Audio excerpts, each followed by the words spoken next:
Hey, I'm Gord, I'm the DCTL developer for Pixel Tools, and I'm here today to showcase the Checker DCTL. It's free as a part of our free toolkit, linked down in the description, so go grab that. And do keep in mind that you need the studio version of Resolve to run any kind of DCTLs. And if you need help installing it, well, you can follow the steps in the manual, or watch the video on my channel. So, what is the Checkers? You can think of it kind of like scopes, but where scopes are next to your image, the Checkers very much overlays the information and highlights parts of your image. For example, well, the 5 different checkers we have in this DCTL are false color, which shows the different luminance levels of your image. Then we have skin tone checker, which highlights how bang on your skin tones are. Then we have the white balance checker, which highlights anything that is very low saturation, can help with making sure that whites are in fact white. Then we have the middle gray checker, which is a more of a niche thing if you are using color checkers. And finally, we have the negative checker, which is a bit more of a technical thing for helping debug some things. Maybe a tool is producing some weird artifacts, so we have that as well. But before I get into the nitty-gritty of how each of these work and how to use them, let's talk about setting this DCTL up. So where should you place it in your node tree? Well, that depends on first how your color management is set up and also what you want to monitor. But in this video, I'll focus on the simplest and the clearest way of using it. So I will use node-based color management, meaning that I use the color space transforms in Resolve, one at the very beginning of my node tree and one at the very end. And where in practice I might put some of these on the timeline level and do some look creation on the clip post group level, for this video I will keep everything on the clip level so you can see all of the nodes that are in play. And where I'll place this one is as the second to last node, so right before the final picture rendering or the ODT, output device transform, that being the last color space transform. A lot of different names for this single thing. And I will create a serial node before that one and then place the DCTL in there. So once you have loaded up this DCTL and placed it into your node tree, you have to look at the very last option in the DCTL called transfer function. Now, transfer function is the technically correct name for the thing that, well, Resolve calls gamma. That being the second half of any color space. You have the gamut, or the primaries, and then you have the transfer function, or, well, gamma, as Resolve calls it. So you have to select the transfer function that you are feeding into this DCTL. And in the case of this setup, I am working in the DaVinci Wide Gamut Intermediate, so I will be selecting DaVinci Intermediate as the transfer function. Hope that makes sense. And now that we have set up the DCTL, let's have a look at what it has to offer. So first off, we have false color. This will definitely be familiar to the DPs among you, but it works slightly differently from that you can find in cameras, because it's missing 2 things. The clipping point, also known as sensor saturation, that's where highlights essentially start losing information, and also the noise floor. That's because, well, every camera has its clipping point and its noise floor in slightly different places, so we just don't know where those are and as such can't tell you. But what we do have is middle gray, highlighted in green as you can see based on the legend at the bottom of the screen, and, well, different areas in luminance around middle gray, signified in warmer tones above middle gray and cooler tones below. So you can just follow the legend to see how many stops above or below each part of the image is.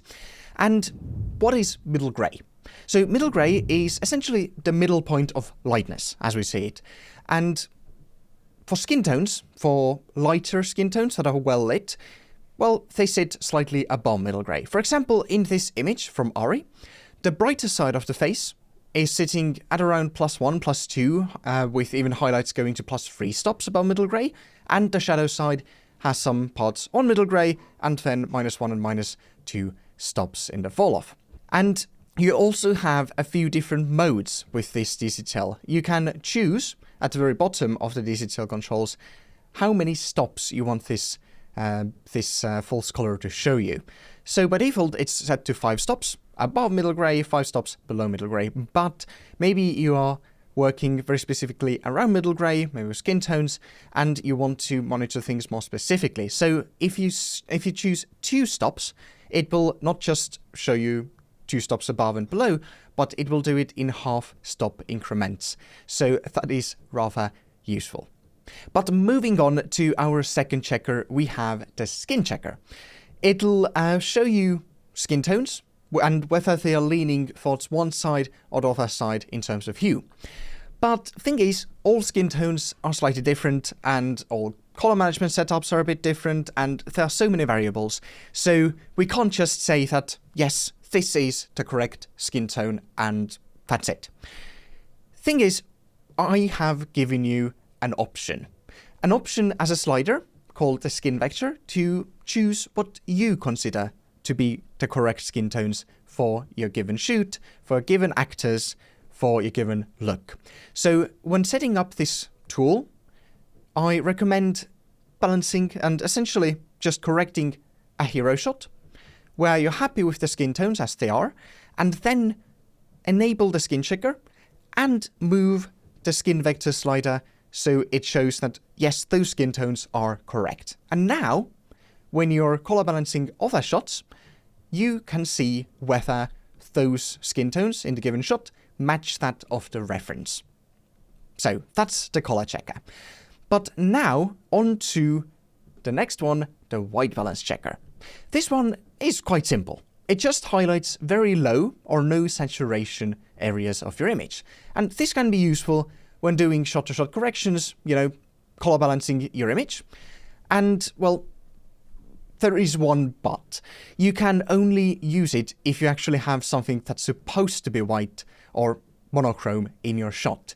If your whole shot is full of colorful things, and you don't have, for example, a white sheet of paper, or ideally even a color checker, then, well, you can't really balance anything with this checker. But in many cases, you do have something that's actually white in the frame. Next up, we have the middle gray checker. This one is even more niche because you do need some kind of neutral target. The easiest one is just a color chart, where depending on the exposure you want to hit and the mode, you select one of the gray chips on the color checker, and then when setting exposure, just make sure that the middle gray checker highlights this same patch on every shot in red. And last but not least, we have the negatives checker. This one's great for diagnosing problems with maybe some values being nans, not a number, or infinite. And this happens when some tool you're using to grade, most likely some third-party tool, is not quite up to scratch. So this helps you diagnose which areas of the image, and also, depending on where you put it in your node tree, you can see after which tool a problem is created. And I'd also like to highlight that you can turn off the checker guides if they're getting in the way. And also there's the split view, which places the original image you're monitoring and the checker you have chosen side by side. Well, if you have any questions about DCTL, feel free to put those in the comments below. I'm Gaur. See you next time.